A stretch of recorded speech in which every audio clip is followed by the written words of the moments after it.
હું એક LIC agent છું બરોડામાં.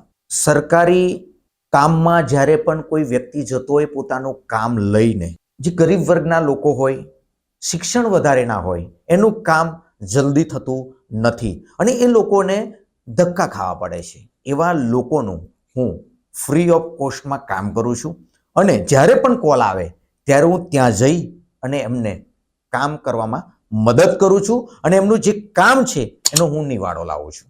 આના માટે હું એક તમને ઉદાહરણ, વડોદરામાં મકરપુરામાં એક GIDCમાં એક કંપની આવેલી છે.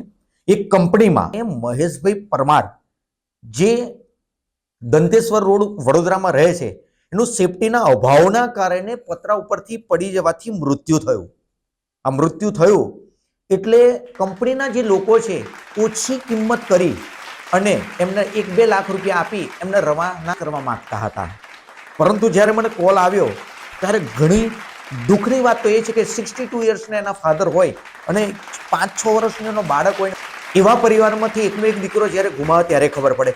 એવા વ્યક્તિનું જ્યારે મેં જોયું ત્યારે મને ખબર પડી કે ખરેખર આ વ્યક્તિને સાથ સહકારની જરૂર છે. મને કોલ આવ્યો, તૈયારી સયાજી હોસ્પિટલમાં પહોંચ્યો, ત્યાં કોઈ પણ વ્યક્તિ ના આવ્યા અને એ ન્યાય ના મળ્યો અને ઓછી કિંમતમાં એને જે તોડતા હતા, એટલા માટે હું પોતે જાતે અમારી બધા જ પબ્લિક સાથે કલેક્ટર ઓફિસ પહોંચીને લાશ મૂકી દીધી અને એ લાશ મૂકી 6 કલાક સુધી લાશ મૂકી અને આખરે એની એટલી બધી મહેનત કરી કે આ ખરેખર આ વૃદ્ધ લોકોના અને એક બાળક છે જે ભારત દેશનું ભવિષ્ય છે, એના પિતાના છાયા વગર શું કરશે, તો એને ખરેખર એને ન્યાય મળવો જોઈએ. એ ન્યાય માટે લડત લડી અને 6 કલાક લાશ મૂકીને આખરે 15 લાખ રૂપિયાની એમને સહાય મળી અને મને એટલું સુકૂન મળ્યું કે ખરેખર જો એક બાપનો છાયો જાય છે, એક બાપનો એક દીકરો જાય છે, એક સિનિયર સિટીઝન જાય છે, એક મા બાપનું, એક પત્નીનો પતિ જાય છે, જો આવું જો મેં કામ કર્યું હોય તો મને એક દિલનું સૌથી મોટામાં મોટું સુકૂન મળ્યું.